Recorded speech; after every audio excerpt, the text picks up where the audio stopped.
سلام بچه‌ها، من ارشی هستم. این اولین ویدیو منه. به چنل من خیلی خوش اومدین. امیدوارم که ویدیو خیلی خوبی باشه. ویدیو اول من میخوام در مورد بلاگ طبیعت گردی باشه. بدون معطلی بریم سراغ ویدیو.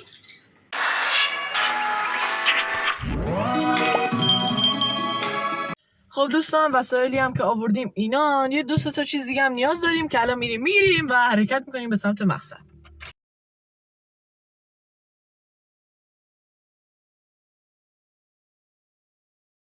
خب دوستان، ما به مقصدمون رسیدیم که تقریبا خوبی از حالا دور بگیر. حالا ما وسایل آماده میکنیم و وقتی نوبت درست کردن غذا شد حتما اون موقع فیلم.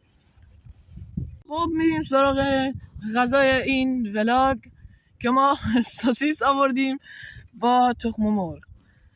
برای درست کردنش دوربین بیار تا بهتون یاد بگم.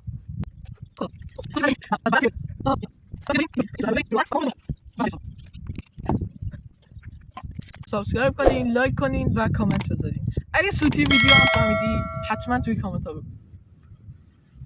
خب دوستان، رسیدیم به مرحله درست کردن آتیش که اینا وسایل برای درست کردن کبابه. ما میخوایم باشون سوسیس درست کنیم با مایتابه. البته من تنهایی نمیتونم اینا رو روی زمین بذارم، به کمک آی فیلمبردار نیاز دارم و بریم که اینا رو درست کنیم. خب ما با کمک فیلمبردار جایگاه آتیش رو درست کردیم واسه سوسیسا. حالا نوبت میرسه که زغالا رو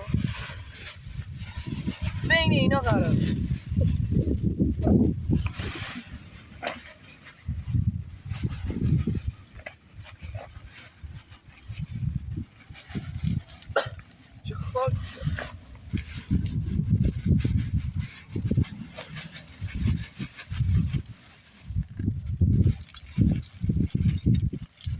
کنم یه بس باشه. حالا یه آتش‌زا رو میاریم با فندک. ذره زغالا رو جمع کنیم. خب آتش‌زا رو میریزیم. صدا عجیب غریبی هم میده.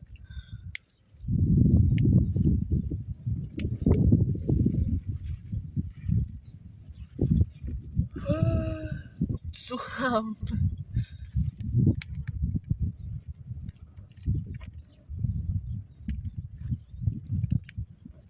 امیدوارم که آتیشمون روشن بشه و روشن بمون.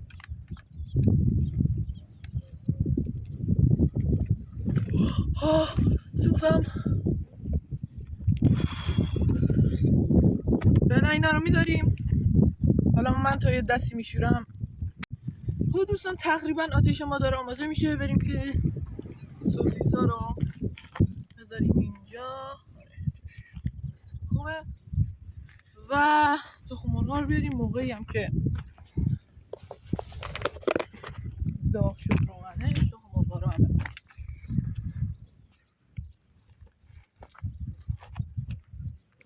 خب دوستان، حالا نوبت میرسه که تخم مرغ رو داخل این سوسیسامون بشکنیم.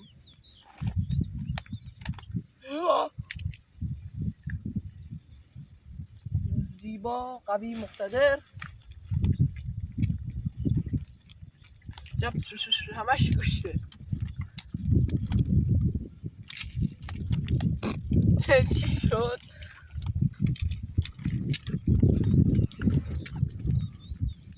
شلش زیاده سوخت.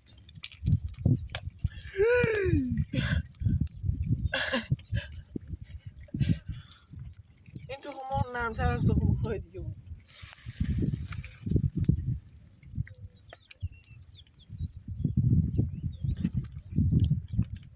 بهداشتی و تمیز.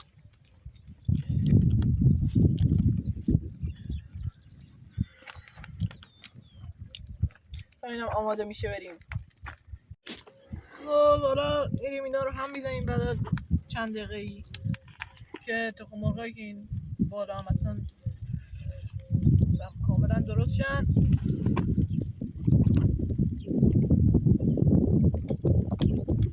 تقریبا دیگه حالا آماده است.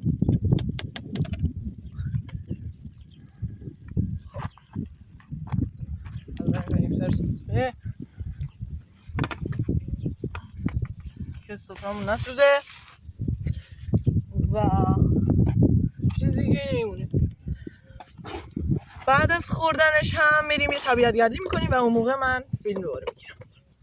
ما که داشتیم غذا رو میخوردیم کفش من افتاده داخل این آتیشی که میبینید و این شکلی بود، به روز رفت سوخت متاسفانه. با حالا مجبوریم ما با دمپایی واسه اون فیلم بگیریم و این هم غذای خوشمزه ماه. کفش عزیزم خدا. خب دوستان ما همه نهارمون خوردیم، همه چیز رو جمع کردیم، آشغالا رو هم همه جمع کردیم، اینو هم جمع میکنیم و میریم به سمت اون درختای قشنگی که بهتون گفتم.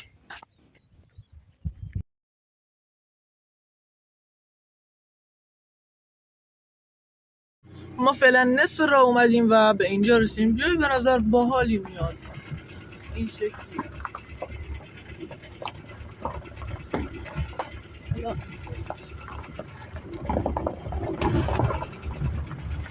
ولی اونجا خیلی باحال. خب دوستان ما به مقصد دوم رسیدیم. جا خیلی بهتری از اونجا به نظر من که این شکله. سایه خیلی خوبی داره، این هم متحرکه، این تکون میخوره اینطوری. این هم جا خیلی خوبی هست، مثلا میتونی روش راه بریم ولی احتمال افتادنت هم زیاده مثل من. جای خیلی خیلی خوبیه.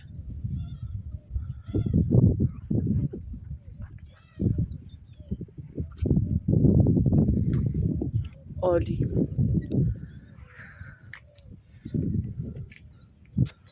ویدیو امروز ما تموم شد.